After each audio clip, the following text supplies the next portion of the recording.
Oh, yeah, that was perfect. Show me.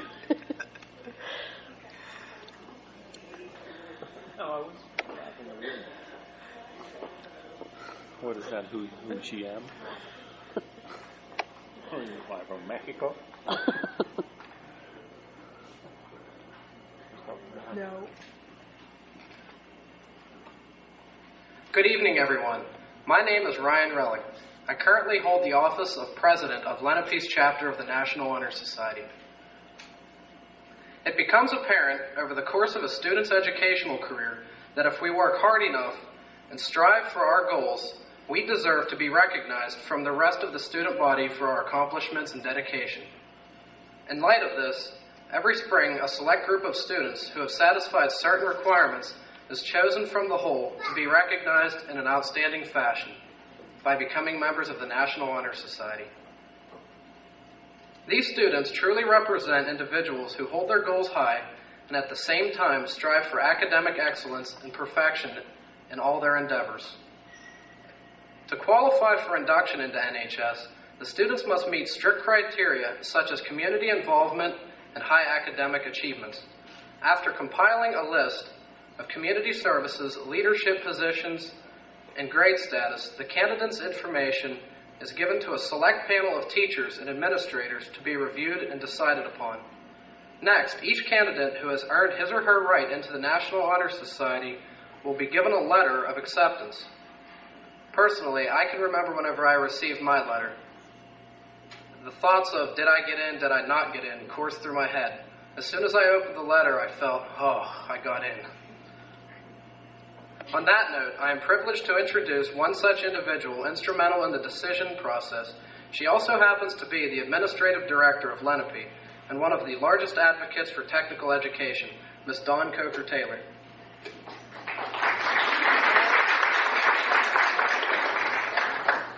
Good evening, everyone. As the Administrative Director of Lenape Technical School, I would like to welcome you to this evening's ceremony. During this ceremony, we will be recognizing students who have a vision for their futures and have demonstrated a determination to achieve their individual goals.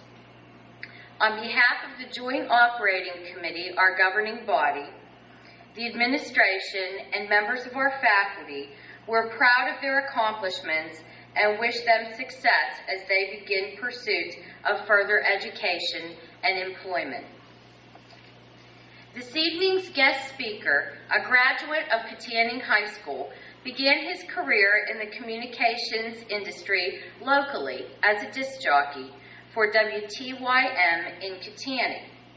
He has worked as a reporter, news anchor, and morning show co-host for radio and television stations in the Pittsburgh area.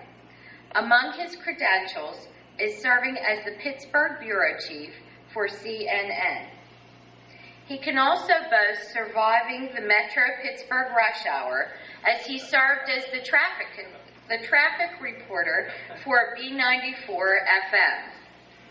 Our guest has changed audiences, so to speak, as he now shares the knowledge and skills gained from 20 years in the broadcasting industry as a communications instructor at Fort Cherry High School. Please join me in welcoming a longtime friend of Lenape Technical School, Mr. Ford Schenkel.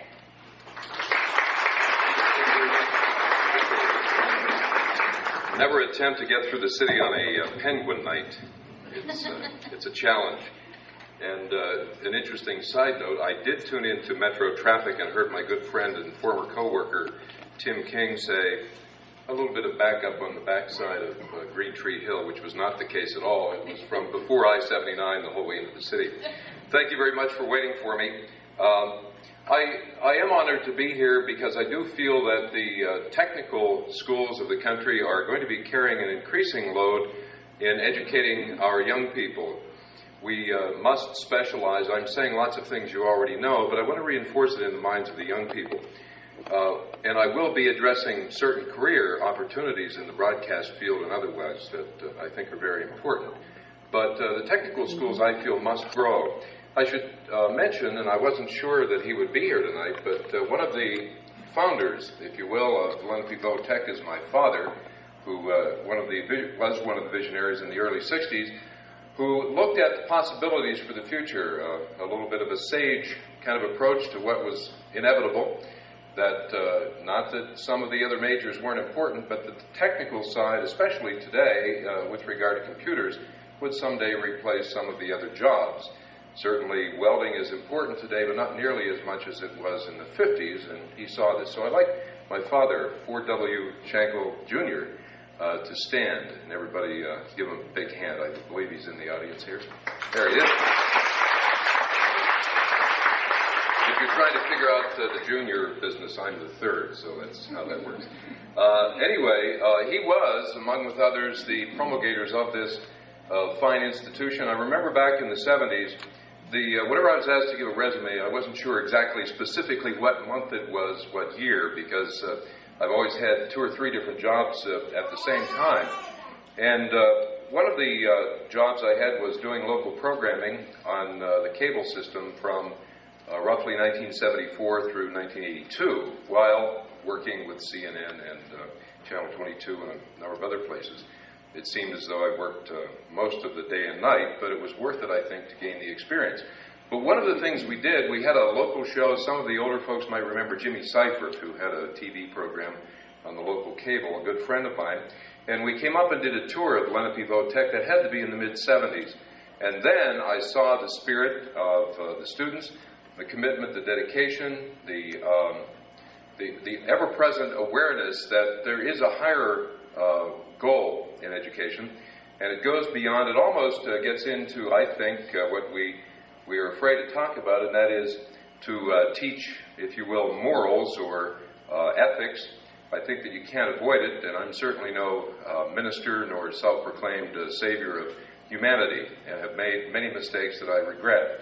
Many that I could have avoided probably by thinking things through a little bit, and I want to weave that whole thesis into what I'm talking about tonight. But I remember being here then. I remembered the 60s. I saw the 70s. My nephews have been here through the 90s, and in between knew some people who were here in the 80s. And the commitment, I think, by the entire staff and administration has been the same, and that is to produce people who are capable of assuming jobs, people who have to meet high goals to get here, who have to have academic achievement as part of their commitment. And as Ryan just told you, that is part of what you do here, the idea of scholarship, leadership, service to others, and character. It's tough. I had taught back in 1969 in the public schools for a few years after that, took a 20-year leave, if you will, and am back teaching television production at Fort Cherry, and am trying to implement the things that I hope I've learned through the years to help students who are going to be majoring in TV and others who are going to be using TV. Let me just say what that means. If you, how many of the students, this is going to be a little bit interactive, how many students are in cosmetology right now in this group? Well, those of you, there are a couple. Whenever you get into cosmetology, much of what you'll be doing in the real world will be, much of what you will learn with regard to product, Nexus, Paul Mitchell, whatever it is, will come via video. Somebody had to write the script, somebody had to produce the video, then you have to view it and evaluate it. Video is a part of everything. In fact, video is changing with computers and the internet. It won't be long until everybody will have the capability. It's already there, the technology, but people will actually be promoting their own causes and doing their own programming from their homes. So the video programming is going to be much more diffuse and much more segmented than it has been in the past. I think that broadcasting will still be important and so forth. But the primary focus of video, as I see it, is in industrial video. In addition to teaching, I'm still doing other jobs, and one of those jobs is making industrial, doing the audio portion of industrial videos, training tapes, product promotional tapes, sometimes a commercial on TV, but that isn't really where the money is. The money really is in industrial tapes. The per hour pay is actually better. All of these industries then use video. The Kmarts, the Walmarts, if you apply for a job, and perhaps some of you have, you apply for the job and they screen you after having you see a video. Then if you're hired, they show you a video on how to operate the cash registers or to stock shelves or whatever. So video there is used as a training. As you advance in the company, if you stay with them, advancement is done through video screening and training again. So it's a part of all corporations. And I would advise anybody who's going to any school, if they have a TV program, take a course in TV production from the point of view that it will be used in whatever business you get into. The power of the media is great. There are lots of other factors that influence you, that influenced me and influenced others before me in previous generations. But I think that we've been affected since the 40s, since the advent of television, with many new media that bring many new temptations, which means that we have to be even more controlled, if you will, so as not to make the wrong choices. It is my pleasure this evening to acknowledge members of the National Honor Society. These fine young people we honor tonight represent the greatest asset that we have in our school and community. Our faculty, administration, parents, and community members are very proud of this distinguished group of young men and women. I believe that our student speakers this evening will be talking very eloquently about member qualifications. They will focus on the qualifications that embody the true spirit and heart of the National Honor Society: leadership, service, character, and scholarship. In this new century, I encourage each of you to continue with your educational and career goals. Further, I encourage you to make a personal commitment to become involved in your community and to serve others in the development of a better community and country.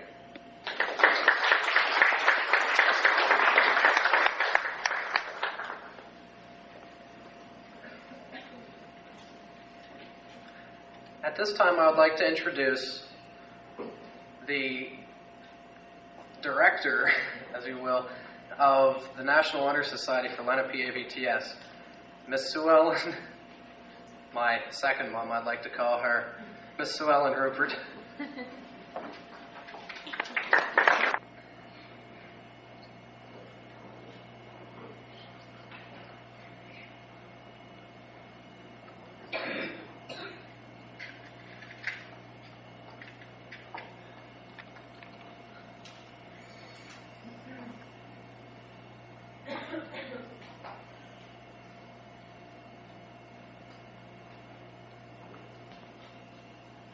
Judith Meth, Dayton, and our computer science program.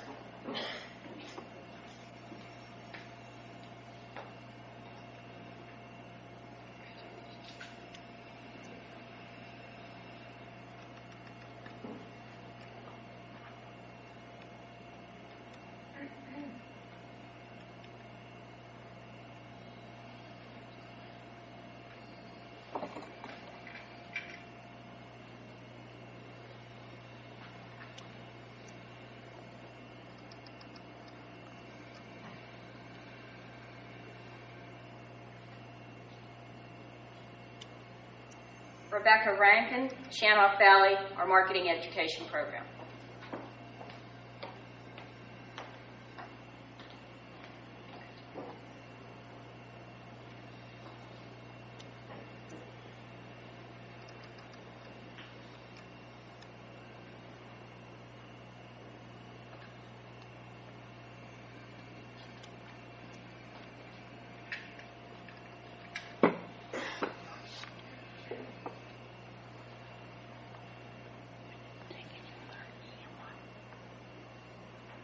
Rebecca Reefer, Shanoff Valley, our medical technology program.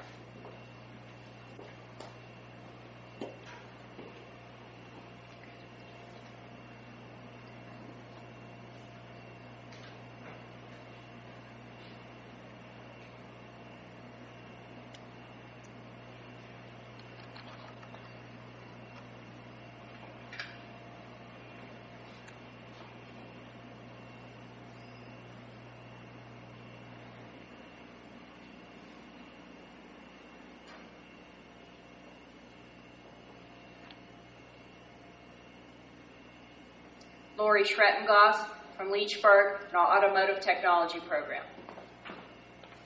Service, leadership, and character. Thank you. Be seated.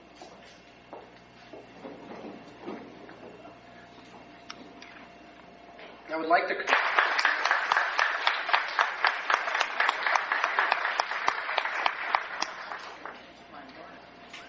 Cookies are in the back.